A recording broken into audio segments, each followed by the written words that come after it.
Chapter 98, Mr. Azik. Faced with his sister's question, all Klein could do was reply with a regretful smile, sore muscles.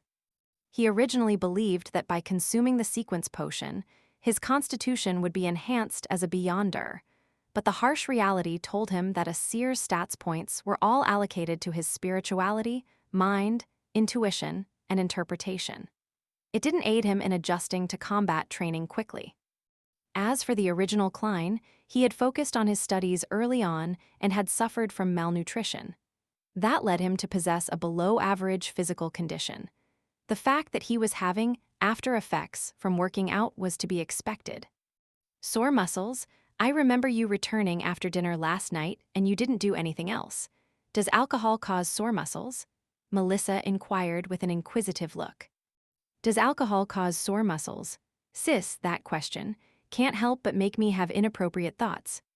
Klein laughed dryly and said, No, this has nothing to do with alcohol. It was from yesterday afternoon. I joined the company's combat training. Combat? Melissa was even more astonished. Klein organized his thoughts and said, Well, this is what happened. I considered it and believe that as a historical and relic consultant of a security company, it's impossible for me to stay in the office or port warehouse forever. Perhaps there will come a day when I have to accompany them to the villages or an ancient castle to the site of some relic. That might require me to hike, to cross rivers, and to walk a lot. I'll have to endure all sorts of tests posed by nature, so I have to possess a sufficiently healthy body.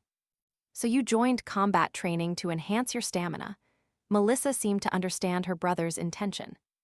That's right, Klein answered with great affirmation. Melissa said with a frown, But that isn't gentlemanly. Don't you always keep yourself to the standards of a professor? A professor only requires the ability to read historical documents, ponder over difficult questions, and maintain a polite and gentlemanly demeanor. Of course, I'm not saying that those aren't all good things. I prefer men who can solve problems on their own, regardless of whether that solution requires brawn or brain. Melissa smiled. Klein smiled and said, No, Melissa. Your definition of a professor contains a misconception. A true professor can communicate with people gently and politely, but he can also educate the other person using the principles of physics by raising a cane to convince someone when there is an obstacle in communication. Principles of physics. Melissa was momentarily at a loss, but she quickly understood what her brother was saying. She was suddenly unable to retort him. Klein didn't say anything more, but widened his pace with great difficulty as he headed for the bathroom. Melissa stood there and looked for a few seconds. She suddenly shook her head and caught up to Klein. Do you need my help? She posed as if she was supporting someone. No, there's no need to. I was hamming it up a bit earlier. Klein felt humiliated. He suddenly stood straight and walked normally. Watching her brother walk steadily to the washroom and close the door, Melissa pursed her lips and muttered, Klein is getting more and more pretentious. I even believed that his muscle soreness was really that serious. In the bathroom, Klein stood behind the tightly shut door, his face suddenly contorting in pain. Ouch, ouch, ouch. He held his breath, tensed his body, and stood there for a good 7 or 8 seconds. When he finally went downstairs with great effort, had breakfast, and saw Benson and Melissa off, his soreness finally began to ease. After resting for a little while, Klein took his cane, donned his top hat, and left the house, strolling towards the public carriage stop. During the summer, Koi University had trees with shade-providing foliage, flourishing with birds and luxuriant flowers. It was peaceful and calm. Walking along the river, Klein took a turn towards the history department. Then, he found the 3-story building which showed its age and located his mentor's, Cohen Quentin's, office. He knocked and entered the room, but he was shocked to see that the man sitting at his mentor's seat was the academic, Azik. Good morning, Mr. Azik, where's my mentor? We made an appointment by letter to meet here at 10, Klein asked, puzzled. Azik, who was Cohen Quentin's best friend and often debated with his mentor regarding academic topics, smiled and said, Cohen had a last-minute meeting and went to Tianjin University. He asked me to wait for you here. He had bronze skin, an average height and build, black hair, brown eyes, and gentle facial features. Being in his presence brought on an indescribable feeling, as though you could see in the man's eyes that he had been through the vicissitudes of life. Under his right ear was a tiny mole that one wouldn't notice unless closely examined. Having said the reason, Azik suddenly frowned as he carefully observed Klein. Feeling confused by the sudden scrutiny, Klein looked at his attire. Have I committed some breach of etiquette? Tuxedo, black vest, white shirt, black bow tie, dark-colored trousers, leather boots with no buttons. Everything seems normal. Azik's brows eased and he chuckled softly. Don't mind me. I suddenly noticed that you are way more energetic than before. You look even more like a gentleman now. Thank you for your compliment. Klein accepted it calmly and asked, Mr. Azik, did my mentor manage to find the book, Research of the Hornicis Main Peaks Relics, in the school library? He found it with my assistance, Azik said, smiling gently. He then pulled open the drawer and took out a gray-covered book. You are no longer a coy university student anymore. You can read it here, but you cannot take it home. All right. Klein delightfully took the academic monograph, and with a hint of fear. The book's design was fully in line with the current trends. It used hard paper as a hardcover, and it was printed with an image like an abstract version of the main peak of Hornicis mountain range. Klein took a glance and found a seat. He flipped open the book and started reading carefully, line by line.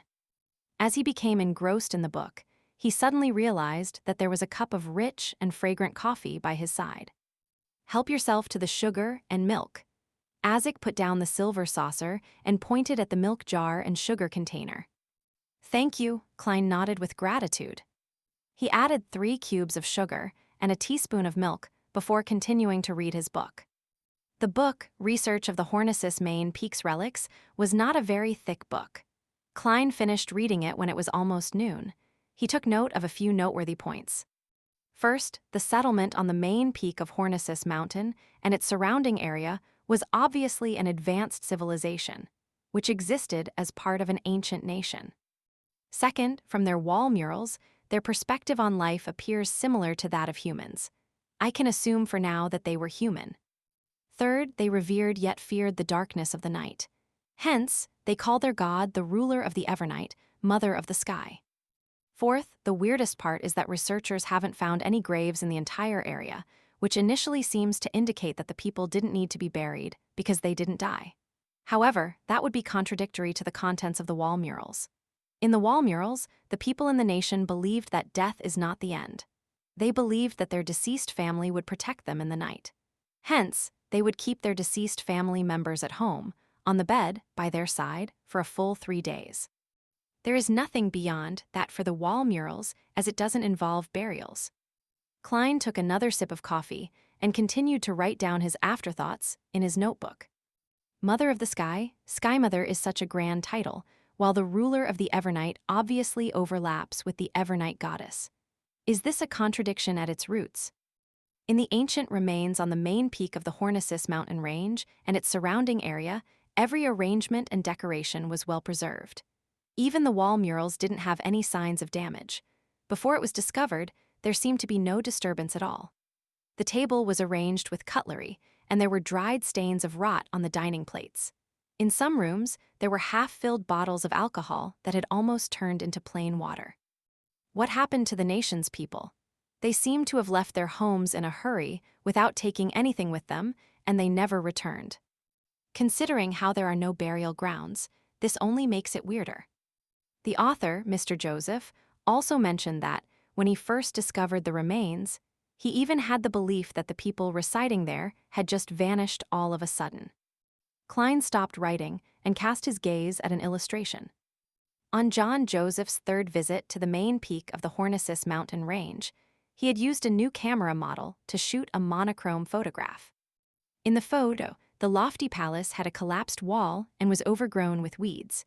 It followed a grandeur style for its design. When he flipped to the photograph, Klein's first thought was that of the palace he had seen in his dream. The two styles were identical. The only difference was that the one he had dreamed of was on a peak, and it was way more magnificent. It also had a huge chair, a seat of honor, that looked like it didn't seat a human. Countless translucent maggots clustered together and squirmed slowly beneath the chair. I can confirm that my dream is related to the ancient remains on the main peak of the Hornisus mountain range. That should be the nation of the Evernite, which was referenced in the Antigonus family's notebook. Klein nodded slightly and closed the book. At that moment, Azik, who was sitting opposite him, touched the inconspicuous mole under his right ear and said, "How was it? Found anything?" "Quite a bit. Take a look. I've written so many pages of notes." Klein pointed at the table and smiled. "I don't understand why you're suddenly so interested in this matter." Azik sighed and said, "Klein, when I was studying at the Backland University, I had dabbled with some divination and did quite a bit of research on that. Well, I discovered that there is disharmony in your fate." "What's divination? Are you talking to me about divination?" As a seer, Klein looked at Azik the academic in amusement. "How is it disharmonious?" Azik thought for a moment. "Have you encountered many strange coincidences in the past 2 months?" Coincidences? As he was indebted to Mr. Azik, Klein didn't dispute his question as he subconsciously began thinking. If we are talking about coincidences, the most obvious matter was when we were after kidnappers. We actually managed to find clues of the Antigonus family's notebook that was lost for days in the room opposite the kidnappers. Also, Ray Bieber didn't flee from Tingen in a hurry. Instead, he found a place to digest the power bestowed by the notebook, allowing for sealed artifact 2049 to track him down easily. That seemed to be against common sense. Although Ayer Harson gave a reasonable explanation, I always had a nagging feeling that it was somewhat coincidental. Oh, Selina had stolen a glance at Hannah Vincent's secret incantations, but she held back till her birthday dinner banquet to try it out, and I happened to discover it, which is quite a coincidence too. Otherwise, Hannah Vincent wouldn't have been the only one to die so suddenly. Klein thought about it seriously for a few minutes and said, "There are 3, neither too many nor too frequent. Furthermore, there was nothing that indicated someone's involvement and guidance." Azik nodded slightly. As Emperor Roselle once said, a single coincidence is encountered by anyone. Twice is still normal. Thrice is when one should consider what internal factors are influencing those coincidences. "Can you tell me anything else?" Klein probed. Azik laughed and shook his head. "I can only tell that there's some disharmony, but nothing else. You have to understand that I'm not a real seer." Isn't that basically equal to saying nothing? Mr. Azik is quite odd. He's playing a charlatan in front of a charlatan like me. Klein let out a breath, seizing the moment when Azik stood up. He pinched his glabella and activated his spirit vision. When he looked over, Azik's aura fully appeared before his eyes, and everything seemed fairly normal. "Unfortunately, I can only see the ether body and astral projection of a person above the gray fog." Klein thought carefully as he tapped his glabella again while standing up.